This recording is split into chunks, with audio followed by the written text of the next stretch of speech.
So, Minister Kearney, thank you so much for spending some time with us today to talk about climate change and Such health. a pleasure. Thank you. I really wanted to start by asking you, and particularly because of your background as a clinician, what do you see as the relationship between climate change and health? Well, I think it's absolutely integral. The World Health Organization lists climate change as one of the greatest threats to health. And I myself am a nurse, you know, Elizabeth, and very proudly to say that I was one of the founding members of CAHA. And so for a long time I've been advocating for the connection between a health system that actually takes into account the effects of climate change. So in some ways in the Labor Party, it was a no-brainer for me to be a champion and an advocate for this. I was very pleased to find that there were a lot of supporters in the party. It really wasn't a hard sell to make sure that it was part of our election commitment before the last election that we would develop a climate and health strategy. I think it's absolutely integral to the health and wellbeing of all Australians. I've got to give a shout out to the wonderful Jenny McAllister, who is also a big driving force behind this and has worked very hard with me to make sure that we listen to the community, that we know we get the experts in, and we draw up a climate and health strategy that we think will have an impact. So why do we need a national strategy for this, though? Well, good question. We are a federation, as you know, and I think you will find that in different states there's different levels of activity, there's different policies, there's things happening at an individual hospital level, there's things happening amongst, you know, doctors for the environment, nurses for the environment. There's all lots of little things happening where there's growing awareness that we need a climate and health strategy. The thing I think that I'm trying to do at a federal level is bring all of that together so it is cohesive, that it's effective and that it's right across the whole country, and we draw all of those interested parties together, not the least of which of course are our consumers, and thank you very much for the role you play, but also First Nations communities, our health professionals, everybody really, politicians, policymakers. We need them all to come together, A, admit there's something we need to work on, B, have a strategic policy around it and implement it effectively. Yeah. So it was launched last year at COP. How did it come over? What did people say? It was great, I've got to say. It was a bit of a whirlwind. I actually went to the COP, which was great to start with, and we held an event where I launched it, and I was overwhelmed. We had a huge number of people there from all walks of life, from different countries. And it was, I've got to say, very, very well received. I was delighted that we had the Luicha Institute there. We had First Nations Ambassador. We had policymakers from the Pacific area, particularly our neighbours who, as we know, are quite affected by climate change. So it was very well received. And then coming back home, we'd done a lot of work with stakeholders, as you would know, because you were part of that. And there was... People were generally very supportive of the strategy.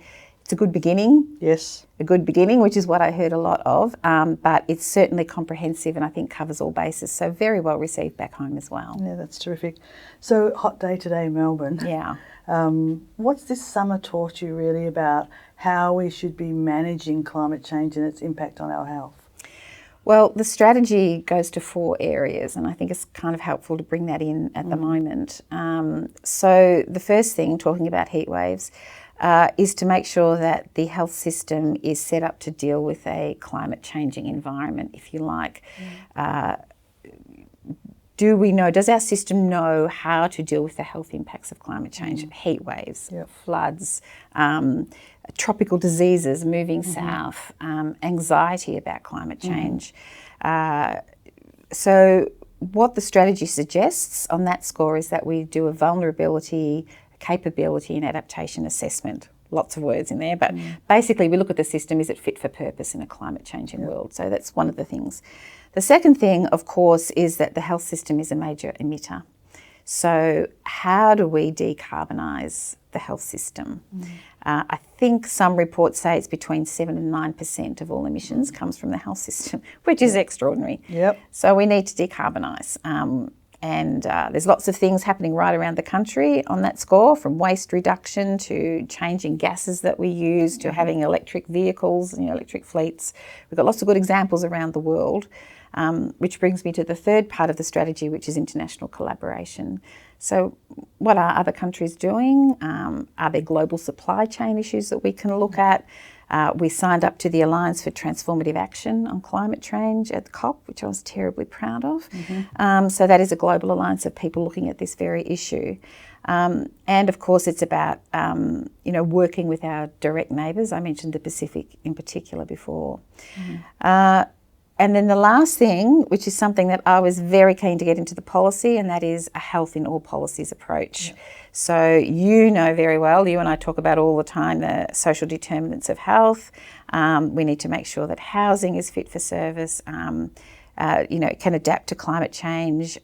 We need to make sure that there's great First Nations involvement in all of this. We need, every policy that we look at has to take into account its impact on climate. So that's a big job. Yep. But nevertheless, it's in the policy, it's in the strategy, and we're going to work on that. Well, it is hot in Melbourne. My teenagers were trying to convince me that they shouldn't have to go to school today or tomorrow because the school wasn't fit for this climate change and the heat. I told them that my mother never let me have a day off school for heat, and they weren't likely to get one either. Well, good for them. But I did reflect that, just because we've put up with some of these things in the past doesn't mean we should continue down that track. So there may be hope for them yet. I hope they don't watch this.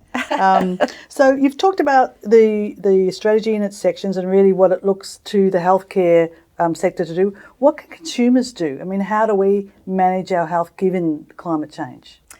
Well, first of all, I think really be involved in the discussion. The Consumer Health Forum is just so important in that respect, having a consumer's perspective. So we, just on the consultation issue, we went far and wide to consult on the strategy. As you know, we held roundtables, we consulted with health professionals, we had surveys, we did as much as we possibly could to get what our community needed.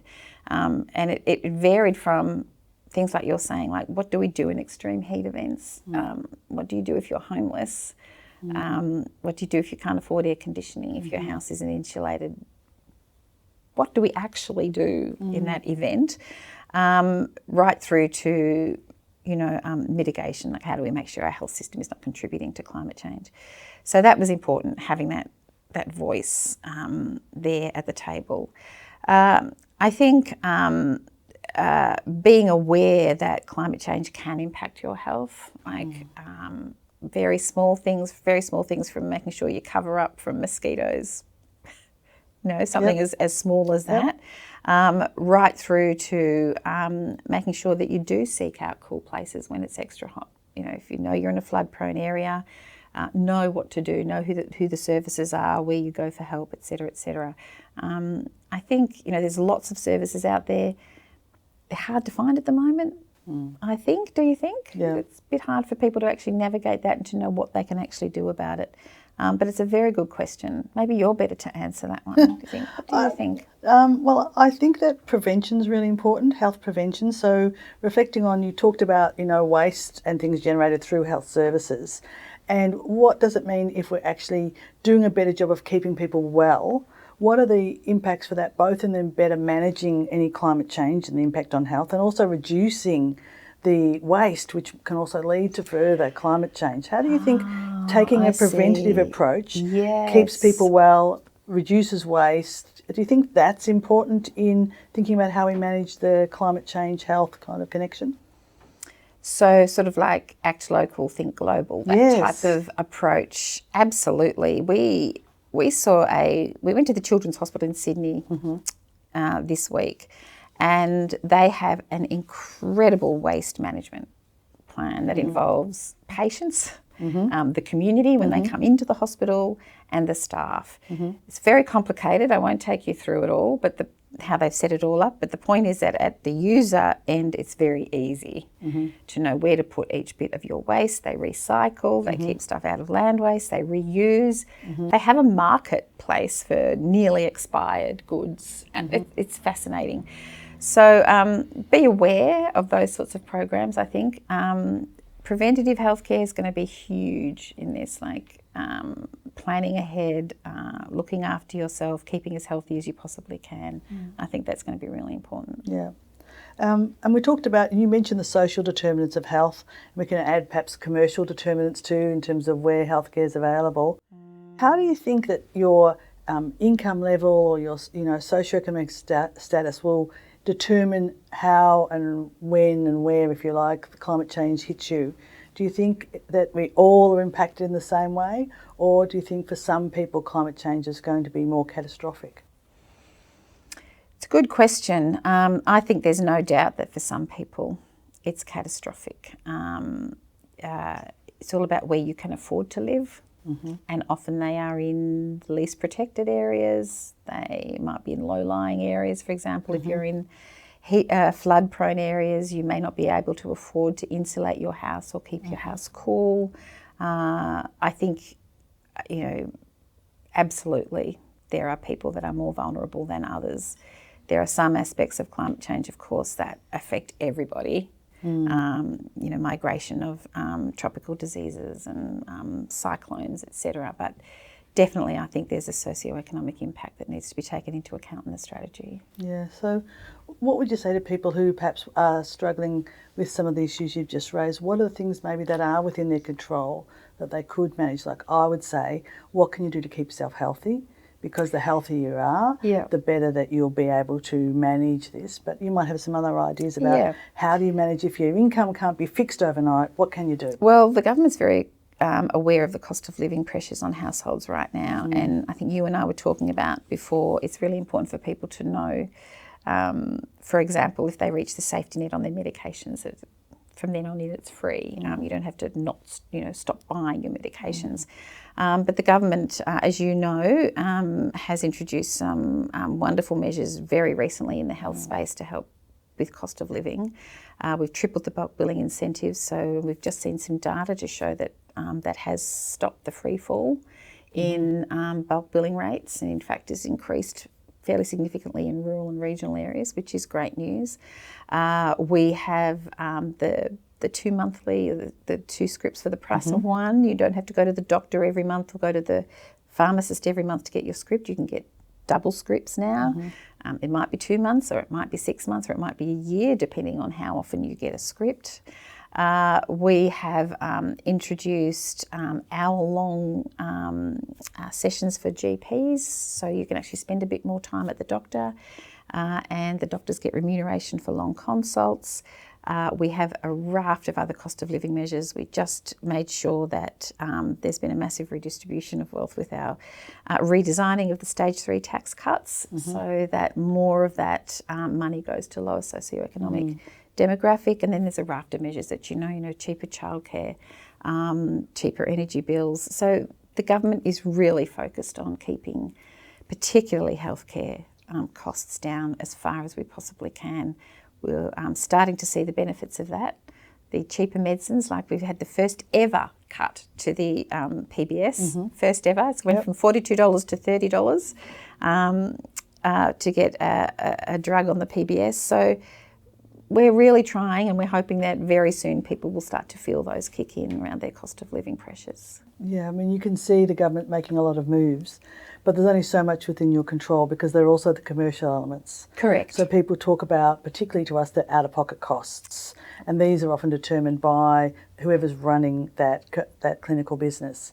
Now, I think Australians would all be supportive that people need to make a living wage. If they're running a business, they need to be able to pay for their rent and pay for their staff. But some of these out-of-pockets, I mean, we hear about psychiatrists charging $950 for a 45-minute consultation. And that's just, one example. People just simply can't afford them. So then they defer their care, or they have to make all kinds of very difficult decisions.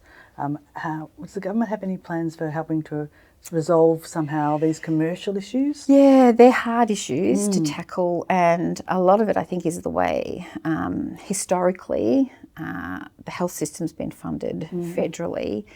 We have a fee-for-service model with Medicare, and I think that was okay in the 80s when it was set up, when there was more episodic, points of care. We now, in 2024, we have a lot more people living with chronic disease. They're living, like cancer itself is a chronic disease now. People are living for a long time with cancer. We know that mental health issues are growing, as you pointed out.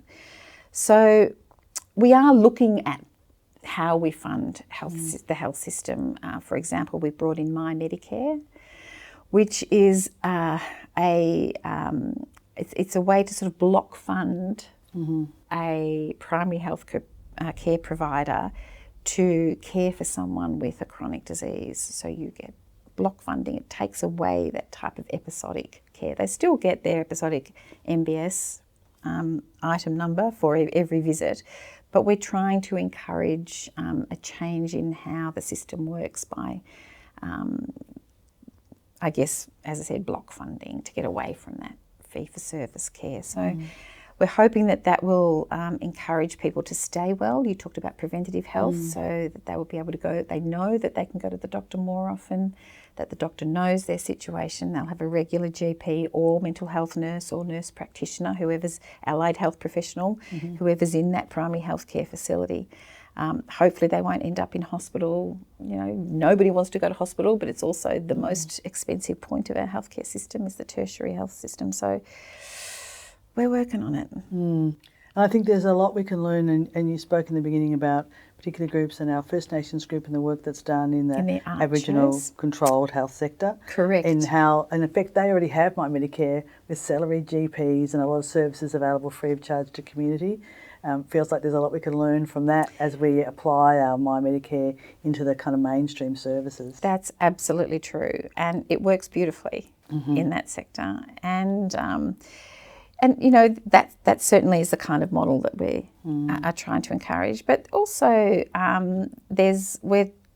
I think workforce constraints are a huge issue, particularly around mental health care, and access is really limited because of workforce constraints, and I think that often is driving prices up. If you're talking about the market, demand drives up prices. Absolutely. So another thing we're doing, Elizabeth, is looking at the workforce scope of practice. So how do we use the entire workforce to their full capacity, which gives more points of access for consumers? So, if I'm a nurse practitioner, why can't I be the one you come to see to have an IUD?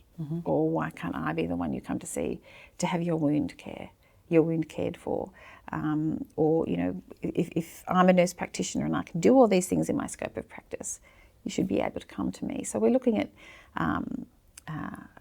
that area as well, and I think increasing the capacity of the workforce will increase access, and it might change the cost regime as well. And we know when we interview consumers about these issues, they say they're really happy as long as people have the skills to have anyone really deliver their care. So whether it is a nurse practitioner, an Aboriginal health worker, a GP, whoever it is, consumers want good, safe care, and they look forward to what might come of that review in terms of increasing the scope. And I think, of course, we look after ourselves, so we would always advocate for education. We think education is the most powerful social determinant. So health literacy, people understanding how to do their own self-care well, how to support their loved ones also to keep them well. These are things, again, we'd say, if you're trying to keep your out-of-pockets lower, if you're trying to manage your costs, how can you look after yourself? And how do we, and with the government and others, ensure that people know what it is that they might be able to do to help themselves and help those they love to stay well? Absolutely, that's true. And to know what is out there, to know what services are out there. You and I have talked about this. A lot of people don't really know, how the services there to keep well. For example, I was telling you before, only 40% of people access the child dental benefit, which is a great service, and it keeps your kids' oral health up to date. Well, keeps the kids' oral health is a huge determinant of your other overall health care. So, so maybe we, have a chat about that. Absolutely. Well, it's been a great pleasure to spend some time with you today. As you know, at Consumers Health Forum, we are, like you, very keen about managing the impact of climate change on health, and we really look forward to working with you on that in the future. So thank you so much for your time. Thanks for having me.